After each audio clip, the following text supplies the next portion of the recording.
Hello everyone, so we are starting with the basic properties of electric charge in this lecture. जो आपका electric charge है क्यों, उसकी basic properties क्या है वो हम करने जा रहे हैं.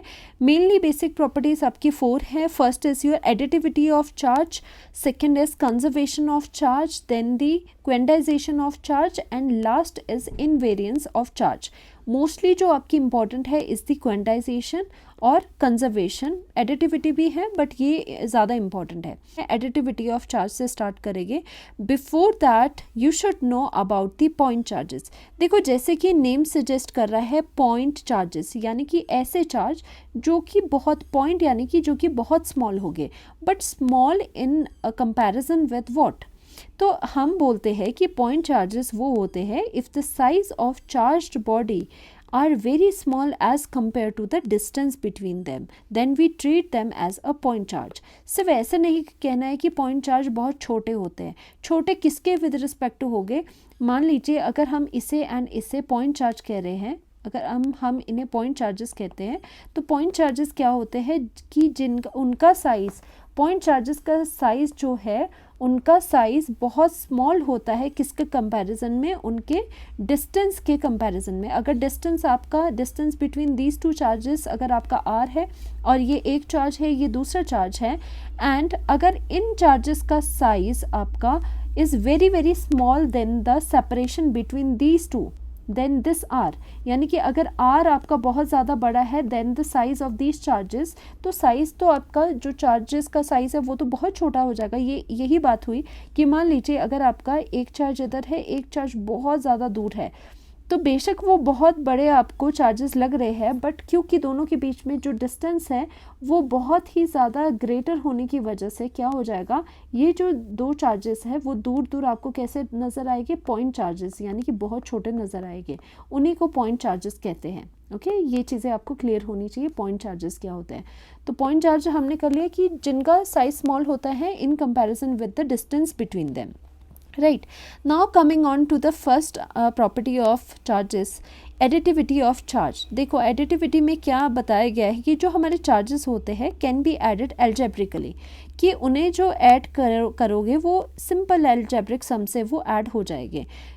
क्योंकि ऐसा क्यों है, because charge is a scalar quantity. Charge कैसी है आपकी, स्केलर क्वांटिटी है, वो वेक्टर नहीं है. वेक्टर में डायरेक्शन होती है, इसमें डायरेक्शन नहीं है. स्केलर में क्या होता है, इट ओनली हैज़ मैग्नीट्यूड. इसका मैग्नीट्यूड होता है, no direction is there. Okay, it is very similar to the mass, जैसे मास में भी होता है. जैसे मान लीजिए these are the point charges. अब टोटल अगर इन पूरे का अगर आपको चार्जेस का सम निकालना है तो आप क्या करोगे, सिंपल एल्जेब्रिक सम करोगे. जैसे सिंपल एल्जेब्रिक सम क्या हो जाएगा, दिस प्लस दिस आपका यहाँ पर आ जाएगा.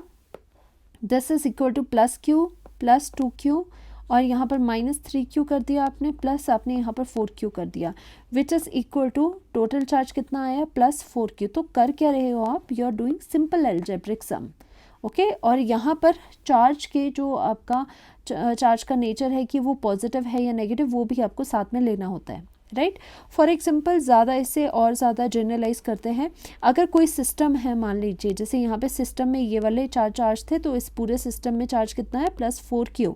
उसी तरह से मान लीजिए कोई एक सिस्टम है जिसमें Q1 से लेके Q1 Q2 से लेके nth टर्म Qn तक आपके पास चार्जेस हैं. Q1 से लेके Qn तक इतने चार्जेस हैं, तो उन चार्जेस का टोटल सम क्या होगा, इस द एल्जेब्रिक सम. तो यहाँ पर Q1 Q2 Q3 plus up to Qn सबका एल्जेब्रिक सम होगा.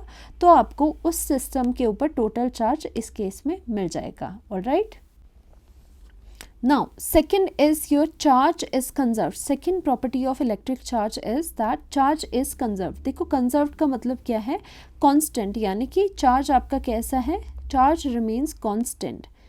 ओके, चार्ज आपका कांस्टेंट रहेगा किसी भी आइसोलेटेड सिस्टम के लिए. हमने आइसोलेटेड सिस्टम क्यों कहा, कि आइसोलेटेड सिस्टम यानी कि आपका कोई एक सिस्टम है आइसोलेटेड है, अदर के इम्पैक्ट में नहीं है, तो उसका जो चार्ज था, मान लीजिए पहले उसका चार्ज 4q था, तो अभी भी उसका चार्ज 4q ही रहेगा. कंजर्वेशन लॉ में यही बताता है कि जैसे अगर चार्ज कंजर्व है तो उसके केस में क्या बताया जा रहा है कि charge can neither be created not be destroyed. नया चार्ज नहीं बन सकता, ना ही चार्ज को आप ना ही चार्ज को आप डिस्ट्रॉय कर सकते हो, ठीक है। चार्ज इज़ कंजर्व्ड, तो जो चार्ज है, हाँ चार्ज ट्रांसफ़र हो सकता है but neither be created nor be destroyed, वो कांस्टेंट रहेगा, राइट, किसी भी आइसोलेटेड सिस्टम के लिए। Now the total charge of the isolated system is always conserved, means हमेशा वो कैसा रहेगा, कांस्टेंट रहेगा किसी भी आइसोलेटेड सिस्टम के लिए। It is not possible to create और destroy net charge, net charge को क्रिएट या डिस्ट्रॉय नहीं करा जा सकता carried by an isolated system, यानी कि किसी भी आइसोलेटेड सिस्टम का जो चार्ज है वो सेम रहेगा, ना तो उसे क्रिएट करा जा सकता है एक्स्ट्रा चार्ज को, ना ही जो ऑलरेडी चार्ज है उसे डिग्रेड करा जा सकता है, यानी कि वैनिश करा जा सकता है, राइट। एग्जाम्पल यहाँ पर समझ लो। और की आइडिया आपका क्या है, इसका मतलब क्या है आपका, इसमें की आइडिया क्या है, total charge remains constant in an isolated system, हमेशा टोटल चार्ज कांस्टेंट रहेगा अगर आपका आइसोलेटेड सिस्टम है, जो चार्ज पहले था वही चार्ज बाद में भी रहेगा, okay. Now example, real time example से हम समझते हैं। When a glass rod is rubbed with a silk cloth, glass rod and silk cloth से हमने रबिंग करी, तो आपको पता है ये बिफोर रबिंग का सिनेरियो है या आफ्टर रबिंग का सिनेरियो है। रबिंग करने से पहले चार्ज क्या था, क्योंकि ये आपका ये न्यूट्रल है, इस पर कोई भी चार्ज नहीं है, सिल्क क्लॉथ भी आपका क्या है, न्यूट्रल है, इलेक्ट्रिकली न्यूट्रल है, तो चार्ज जो है, अगर ये आइसोलेटेड सिस्टम हमने ये पूरा सिस्टम माना है, ग्लास और सिल्क का हमने एक पूरा सिस्टम इसे मान लिया है, तो टोटल चार्ज इस पूरे सिस्टम पे क्या है, इस पे भी ज़ीरो है, इस पे भी ज़ीरो चार्ज है, तो नेट चार्ज आपका क्या आ जाएगा, नेट चार्ज दोनों पर आपका पूरे के पूरे सिस्टम में कह सकते हो ज़ीरो था। ओके, अब हमने एक्टिविटी करी रबिंग की, हमने रबिंग करी, रबिंग के बाद हमने देखा इस पर प्लस चार्ज जनरेट हो गया, इस पर माइनस चार्ज जनरेट हो गया, वो आपको रीज़न पता है ऐसे क्यों, क्योंकि मान लीजिए फॉर एग्जांपल ऐसे कर लेते हैं, मान लीजिए 3 इलेक्ट्रॉन्स यहाँ से इधर को ट्रांसफ़र हुए हो गए, ग्लास रॉड से 3 इलेक्ट्रॉन्स ट्रांसफ़र हुए होंगे सिल्क क्लॉथ में, राइट। तो यहाँ से जो इलेक्ट्रॉन्स ट्रांसफ़र हुए, जैसे मान लीजिए 3 इलेक्ट्रॉन यहाँ से यहाँ ट्रांसफ़र हुए, तो इस पर क्या आ गया, इस पर आपका पॉजिटिव चार्ज आ गया, इस पर क्या आ गया, पॉजिटिव चार्ज, और इस पर क्या आ गया, नेगेटिव चार्ज। तो इलेक्ट्रॉन्स यहाँ से गए तो पीछे डेफिशिएंसी छोड़ गए, और यहाँ आए तो एक्स्ट्रा आ गए इलेक्ट्रॉन्स। बट मान लीजिए अगर 3 इलेक्ट्रॉन का ट्रांसफ़र हुआ था तो पीछे डेफिशिएंसी कितने की आई, +3 की, और यहाँ सिल्क क्लॉथ को एक्स्ट्रा इलेक्ट्रॉन कितने मिले, 3 इलेक्ट्रॉन्स, सो दैट्स वाई -3 इस पर आया। ओके, अगर हम आइसोलेटेड सिस्टम, इस पूरे आइसोलेटेड सिस्टम की बात करें, अब टोटल चार्ज इस पर कितना है, it has the +3 charge, it has the -3 charge, तो दोनों नेट चार्ज कितना आ जाएगा, +3 -3 = 0, तो नेट चार्ज अभी भी 0 है जो पहले था। तो ये बताता है, ये हमें प्रूफ करवाता है कि that a charge is conserve, charge can neither be created nor be destroyed, it will remain constant for a isolated system. Okay, so on rubbing equal amount of charge is developed, ऐसा नहीं होता कि यहाँ पर +3 develop हो गए, यहाँ पे -4 हो जाए, चार्ज ही डेवलप होता है किसकी वजह से, जब इलेक्ट्रॉन ट्रांसफ़र होते हैं, 3 इलेक्ट्रॉन ट्रांसफ़र हो रहे हैं तो 3 ही यहाँ पर डेफिशिएंसी करेंगे, 3 ही यहाँ पे एक्सेस में इलेक्ट्रॉन्स करेंगे, ओके। इसीलिए equal amount of charge develop होता है जब भी आपकी रबिंग होती है, so that the total charge should be conserve. तो इस वजह से ऐसा करने से क्या होगा, चार्ज हमेशा कंजर्व रहेगा, क्योंकि जहाँ पर डिक्रीज़ हुआ चार्ज वहाँ कौन कंपनसेट करेगा, जो इंक्रीज़ हुआ चार्ज है। Now this is your quantization of charge, the third property of electric charge. देखो, it states that charge of any object is an integral multiple of elementary charge. Elementary charge क्या होता है, charge on the electron, charge on the electron is the elementary charge, जिसे E से भी आप represent करते हो। तो ये क्या बताया जा रहा है कि किसी भी ऑब्जेक्ट पर, कोई भी जो ऑब्जेक्ट है, मान लीजिए दिस इज़ द ऑब्जेक्ट, कोई भी ऑब्जेक्ट पे जो चार्ज है वो किसके इक्वल होता है, is equal to the integral multiple of the elementary charge, यानी कि इलेक्ट्रॉन का जो चार्ज है इनटू n, n क्या है, n इज़ एन इंटीजर है, इंटीजर यानी कि n की वैल्यू क्या है, 1 2 3 सो ऑन, कुछ भी हो सकती है, बट वो डेसिमल नहीं हो सकती या फिर फ्रैक्शन में नहीं हो सकती, राइट। क्वांटाइजेशन ऑफ चार्ज का मतलब ही ये होता है, क्वांटाइजेशन यानी कि जैसे कोई भी चीज़ है, आपका कोई ये बॉडी है, उसका अगर चार्ज देखना है वो कैसा है, वो जो चार्ज है वो क्वांटाइजेशन है, उसकी क्वांटाइजेशन हुई है, यानी कि वो छोटे छोटे पैकेट्स की फॉर्म में प्रेजेंट है, यानी कि n यानी कि इंटीजर की फॉर्म में वो प्रेजेंट है। ओके, सो यहाँ पर इंटीग्रल मल्टीपल हमने कर लिए। क्वांटाइजेशन ऑफ चार्ज का मतलब ये है मैथमेटिकली। सो n क्या है, इंटीजर है, इट कैन बी पॉजिटिव और नेगेटिव हो सकता है, क्योंकि चार्ज है तो पॉजिटिव भी होगा negative, but it can not be in fraction, ये कभी भी फ्रैक्शन में नहीं हो सकता, ना डेसिमल में नहीं हो सकता, राइट। अगर क्यों नहीं हो सकता, मान लीजिए यहाँ पर हमने इलेक्ट्रॉन ट्रांसफ़र करा, यहाँ से यहाँ इलेक्ट्रॉन मान लीजिए ट्रांसफ़र करें, तो हम ऐसे नहीं कह सकते कि हाफ इलेक्ट्रॉन ट्रांसफ़र हुआ होगा या फिर 1/4 ऑफ इलेक्ट्रॉन ट्रांसफ़र हुआ होगा। हम तो यही कहते हैं ना कि पूरा का पूरा इलेक्ट्रॉन गया होगा, या फिर 3 इलेक्ट्रॉन गए होंगे, या 4 इलेक्ट्रॉन गए होंगे, या फिर सिंगल इलेक्ट्रॉन गया होगा।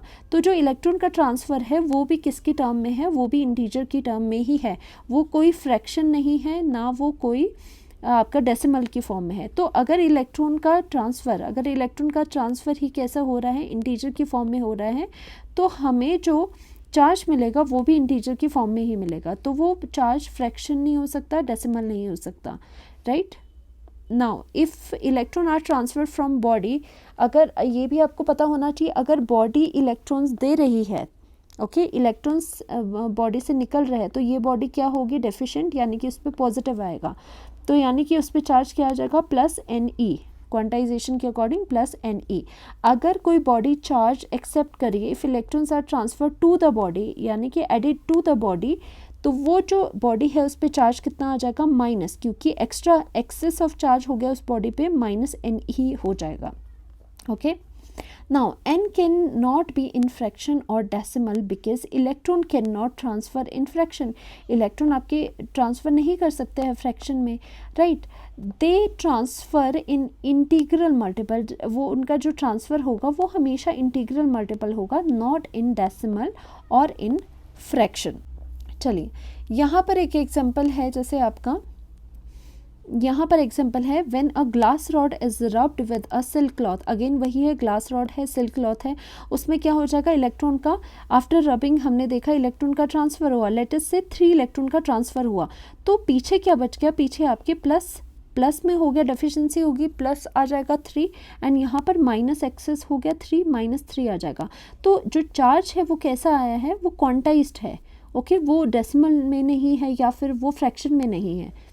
ओके, जैसे यहाँ पर if a body contains n1 electrons and n2 protons, okay, the total amount of charge on the body is, total charge कितना होगा बॉडी पर, मान लीजिए अगर एक बॉडी है, यहाँ पर हम बना लेते हैं, एक बॉडी है, उसमें कितने हैं, n1 इलेक्ट्रॉन है और n2 उसमें प्रोटॉन है, दैट मीन्स पॉजिटिव, तो टोटल चार्ज क्या होगा, n2, हम क्या करेंगे, प्रोटॉन कितने हैं, n2 है प्रोटॉन, और प्रोटॉन पर चार्ज क्या है, प्रोटॉन पर चार्ज होता है जितना इलेक्ट्रॉन पर चार्ज है बस उसका पॉजिटिव लगा दो, राइट। और यहाँ पर n1 इलेक्ट्रॉन्स है, कितने इलेक्ट्रॉन्स है और उसका एक इलेक्ट्रॉन का चार्ज कितना है वो लगा दो, तो प्लस करोगे तो टोटल चार्ज आपके पास इतना आ जाएगा, right. Okay, now note that Michael Faraday जो साइंटिस्ट थे, first suggested the quantization of charge, Michael Faraday ने ही क्वांटाइजेशन ऑफ चार्ज सबसे पहले बताया था, कहाँ पर, कौन से एक्सपेरिमेंट्स पे, इन्होंने लॉज ऑफ इलेक्ट्रोलिसिस दिए थे, आप इलेक्ट्रोकेमिस्ट्री में भी पढ़ते हो, केमिस्ट्री में, तो वहाँ पर आपके लॉज ऑफ इलेक्ट्रोलाइसिस इन्होंने दिए थे, right. It was experimentally demonstrated by Millikan in 1912 में मिलिकन ने एक्सपेरिमेंट करा था, उसमें भी उन्होंने डेमोन्स्ट्रेट करा था एक्सपेरिमेंटली।